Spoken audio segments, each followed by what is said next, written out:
Eh, panas nama hari ini deh. Bismillah. Panas nama hari ini, Dik. Weh, kenapa kamu jauh-jauh ke dari tadi?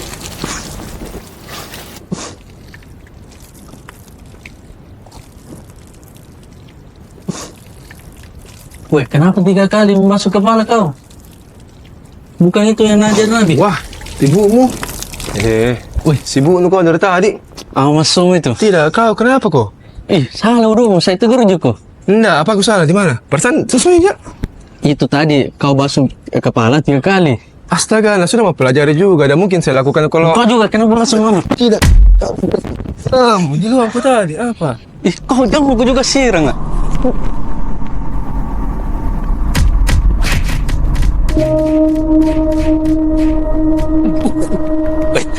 Tunggu dulu.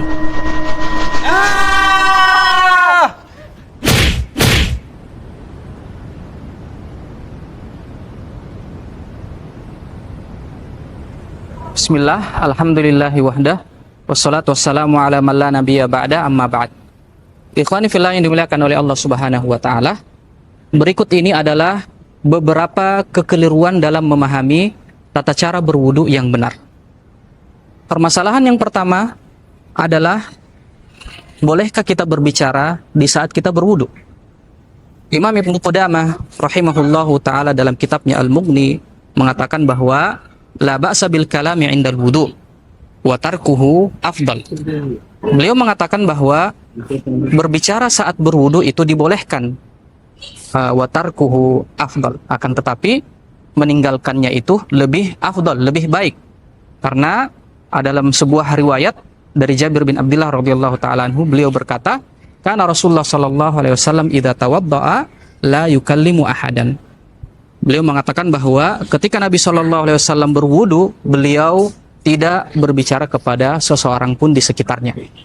Maka dari dalil ini dinyatakan bahwa berbicara dalam berwudu atau berbicara saat sedang berwudu itu tidak sampai membatalkan wudu.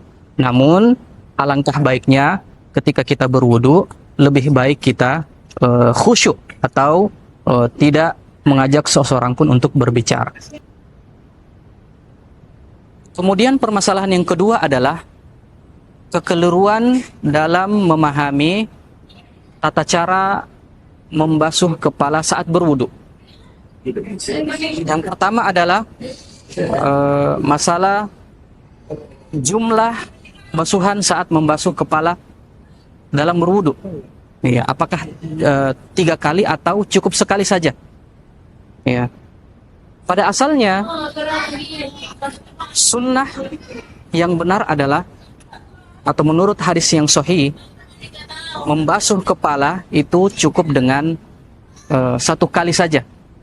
Berdasarkan hadis Nabi Shallallahu Alaihi Wasallam dari Abdullah bin Zaid bin Asim, karena Rasulullah Shallallahu Alaihi Wasallam masaha ra'sahu fa aqbala bihima wa adbara marratan wahidah.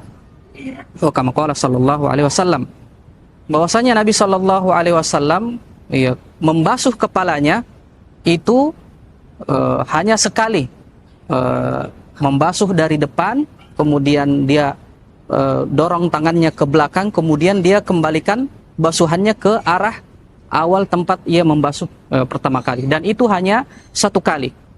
Namun ternyata permasalahan ini diperselisihkan oleh ulama mazhab fikih, dan satu-satunya yang mensunnahkan membasuh kepala sebanyak 3 kali adalah Al-Imam Asy-Syafi'i rahimahullahu ta'ala, atau mazhab Syafi'i itu sendiri, dengan berdalil bahwa ada sebuah riwayat dalam riwayat Imam Ibnu Majah dari sahabat Nabi Utsman bin Affan radhiyallahu ta'ala anhu, bahwa dalam beberapa kali Nabi Shallallahu Alaihi Wasallam mengulangi usapan saat beliau mengusap kepala beliau saat berwudu. Adapun imam mazhab yang lainnya seperti Imam Ahmad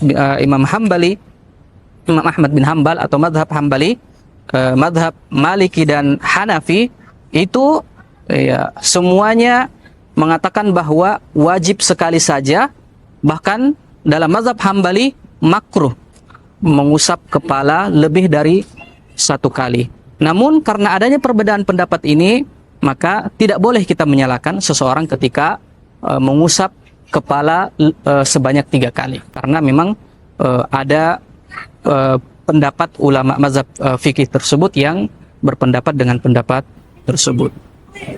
Kemudian permasalahan yang ketiga yang paling sering terjadi saat kita berwudu adalah tergesa-gesa saat berwudu.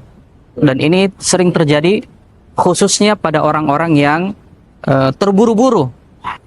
Misalnya contohnya orang yang mengejar rakaat pertama karena telat datang sholat atau datang pada saat iqamah telah dikumandangkan.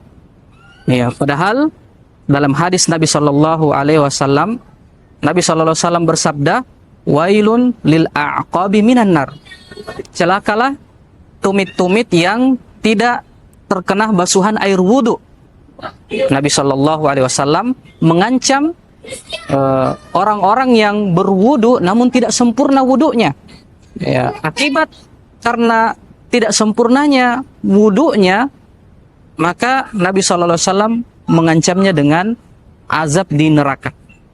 Maka dalil ini ya mengajarkan kita bahwa ketika saat berwudu kita dianjurkan untuk tenang dan tidak boleh tergesa-gesa, karena ada anjuran untuk menyempurnakan wudu. Ya, dan wudu ini adalah ibadah kepada Allah Subhanahu wa Ta'ala.